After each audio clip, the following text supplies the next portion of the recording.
Hello friends, in this video we are going to do another problem. This is part 2, challenge of communalism in India. The videos will be long because I gave a little explanation of the causes and also the remedies. Now I told you communalism is what? It is a conflict between different religious groups in our country, and it is prevalent in India in the form of communalism. In US we have the racism, the other name, or you can say the other side. So in different countries we need to remove it. But if we talk about the communal rights from the very beginning of the national movement, we have seen the communal rights in our country. There are different property loots, there are dharna by different communities, and people, our leaders were aware of this problem, so they built our constitution in such a way that we will have the provisions of this remedy to communalism. So in our blood or in our constitution we have justice, liberty, equality and fraternity. These are the objectives that are to be secured by the state, and the constitution guarantees religious freedom of the people, which includes you can freely propagate your religion, you can make free conversions in without any restrictions. So it is depending upon your will, because we live in a democracy. Now for nearly 20 years it has been, we people have been living in peace after independence, and we are regarding these things as post independence. People were living in peace, but suddenly there is a surfacing of communalism in various states, mainly UP, Bihar, West Bengal, Orissa, and communal violence has spread to different countries. And in Gujarat riots of 2002, it is the most ugliest form we could see. And in 2004, Muzaffarnagar and in UP faced communal violence, and currently UP, Jharkhand, Maharashtra have been facing this problem. And there are some leaders who take undue advantage and do communal polarization. They take away votes of certain communities, so they polarize the society, they try to divide the society. And this was the same thing that was implemented by the British in the form of the divide and rule policy of the British. There are different sectarian violence, religious riots. Sectarian means religion. And there is a Shia Sunni conflict. They are the particular group of Muslim. There is also a conflict. And Sikh Nikaris conflict, Sikh Dera conflict. Now in Punjab and we have the prevalence of Sikh, that you remember that is conflict between Sikh and Dera, and Sikh and Nirakaris. Okay. And in the Sikkim we have seen a famous tribe, Lepchas and Bhutias. And we have seen that, we have heard stories that how the Sikkim was made a part of India. There was a constant struggle, and communalism played a major role. There is a tribal, non-tribal conflict. There is Naga Kuki conflict in Meghalaya, Mizoram, and other northeastern states. Assam had been recently facing the problem of communal violence. And now, what are the causes of this communal violence? Because we have a bad history or legacy of communalism. I have already told you the structure the British provided to us. It was a rotten and downtrodden structure. Our India post independence was full of inequalities, and people played divide and rule. They fueled communalism in Indian politics, and the direct outcome of the British rule, the divide and rule policy. Also, divide and rule policy was an integral part of British colonialism in those times, and they led to widespread communal riots among the people of the country. People are already diverted by their narrow interests, and they instigated them to further division, and it led to the disintegration of our secular society. India is unity in diversity, and it led to the partition, the unfortunate partition, and there were huge million refugees. The problems that both the country faced after partition were huge. Pakistan faced the military coup. India too had a very unstable democracy, but yet stronger, and this was the direct outcome. Millions of refugees still today. Some do not have the real address, or they are cannot be registered as citizens. There are discriminations against these violations, but at the end of the day, they are people. They are the sufferers, and people do not accept secularism, and the leaders too do not accept. There are different communities which instigate violence between the two religious communities. Now we have a history of communalism. As you tell, our history is taught in a very distorted manner, because if you see that we say that this period was Muslim period, this were the Hindu, and during this Hindu period they exploited the Muslims, and the vice versa. So we are just exploiting, we are just provocating Islam against the Hindu revivalists and fundamentalists. We are providing a communal color to our patriotic soldiers. We have a communalist leadership. And if you see that recruitment in India and various religious institutions have been playing an important role in this recruitment. They are always led by their religious and sectarian interests. Such leaders pursue the line of communalized voting, means voting for a particular community, and polarizing the society of a kind, and they gain a huge support in politics, these leaders of communalism. And the political leadership, we have some political parties, political leadership, they are keeping alive until and unless we destroy it. It is alive. A thing is alive until the society destroys it, or it is alive till the society wants it. We the people can improve this situation. There are some communalist political parties,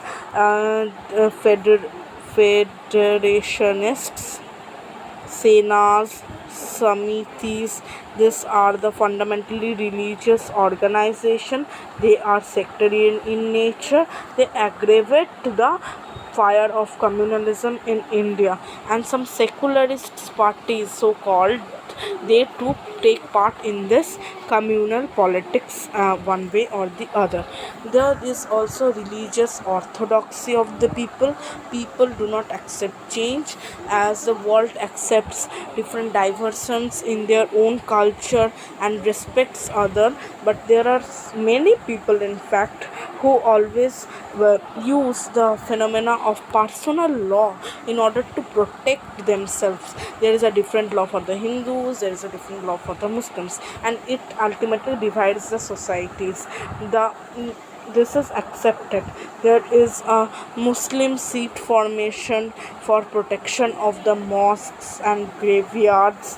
There are attempts at development of them, but the Muslims think, although Jinnah's two theory two nation theory is destructive in nature, and it created in the minds of the people, and these people were nowhere linked to communalism.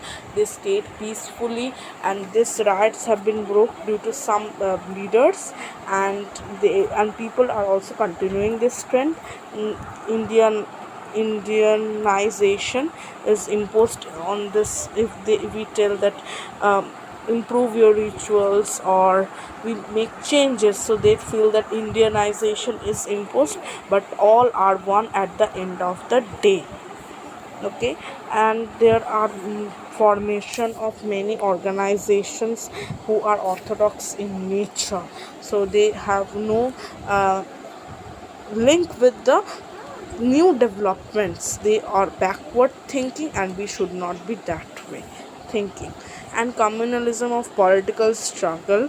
Now I will give you an example. The CPM did not hesitate to join hands with the Muslim League or the All India Muslim League for wielding power.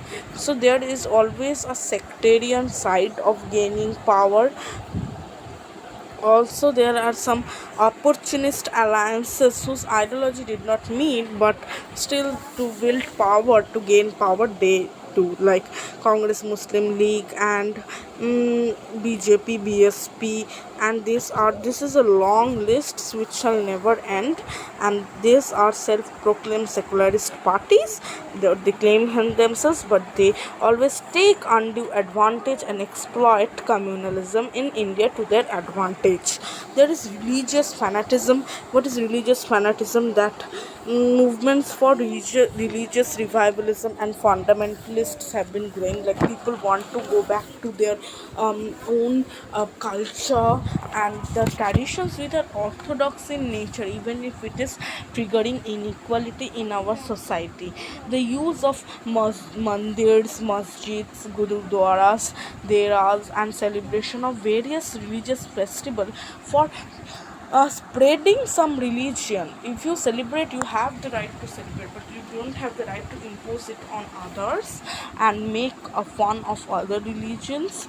So this is unethical. Political leaders and organizations must understand this. Now, poverty and underdevelopment in our country, we have massive poverty, underdevelopment, economic backwardness. As I have told you in the first video, the economic pocket development, the unemployment rate is high. So leaders have to take undue advantage of this religion bias. And some scholars studied the causes of communal riots in Moradabad and Baroda, said that the economic status of the Muslims and the Hindus were differing of a kind, and it led to the communal riots. There are some issues of conversions, means converting from one religion to another. So these conversions, Muslims continuously fear the threat of Hindu cultural invasion upon their religion, and hence resort to fundamentalism for achieving narrow goals. And it is vice versa for other religions. The Christians use conversions as a means to serve humanity, while Hindus use it for securing the vote bank of the poor and exploiting the poverty. So religious minorities are a part of this propagation. Every Indian has the right to follow any religion, and he can or she can change it at their will. While conversion, if it is done through unethical means, if there is a strong dominance of a particular religion and it is forcing the others to convert to its own religion, so it is not good for our society. This is a signal of communalism. There is electoral politics. The stakes have become very high for the fair and for the candidates contesting elections, because during elections and post elections, this has become a main weapon of some groups and political parties. Some parties accept communalist groups, giving them compensation, following the policy of appeasement to gain their vote and build power. And it leads to gradual decline of democratic institutions, especially when there are this presence of this communalism evil at the grassroots level. We need to destroy this corruption, and also with this the political corruption can be destroyed to a huge level. The need of the hour is to stop communalism. Now, what are the remedies of communalism? There has to be a reforms in the educational system. As I said to you, the history is bit distorted in a kind, and it is very biased. The books are written biased, and some leaders try to rewrite history in favor of a particular community to serve their minor interests or narrow interests. There should be a socialization process. There should be community and social activists. They have to come together and for proper socialization, and they must be the activities must lead to social togetherness. There are few terms which you have to use while framing your answers or saying something, a speech for example. And this is not only important for the perspective of your exams but also speeches. You can talk about them. And we need to fight against poverty and underdevelopments, because where there is poverty and underdevelopment, people resort to communalism to gain power. in the industrial society, we need to build an industrial society. There should be a free and intimate contact between the people. We should live in unity in diversity. There should be awareness of the duties, that there should be people should cultivate scientific temper, spirit of inquiry, spirit of recognition of other religions, and tolerance. The composite culture people have to develop, so it will help them get aware of their duties of a kind. And use of social services in educational institutions. There should be girls guides and the girl guides, NCC, NSS, village level volunteer service, youth leadership concept is there. Training youth, that means training youths for the betterment of the society, they can spread awareness. And ban on communal organizations should be imposed. A peace and brotherhood committees should be developed. Fraternity committee should be developed. There should be special police who can handle this communal violence between the religions. Okay, there should be special courts. There are many things you can do. Their courts, they can solve cases of communal rights in an unbiased manner. There should be effective use of local administration. Mm, the special steps should be taken in riot prone areas. There should be development of NGOs, and it will help in removing communalism to some extent. There should be a review of the reservation policy. It should be phased out because people are taking undue advantage of that.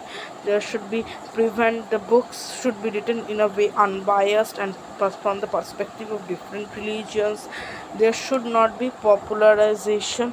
There should be popularization of this symbol of unity and diversity. As I have shown you, this is a good instrument to spread brotherhood, because we are sons and daughters of Mother India. We need to fight against the forces of communalism, and we can contribute. So you see, this is a part of TOI.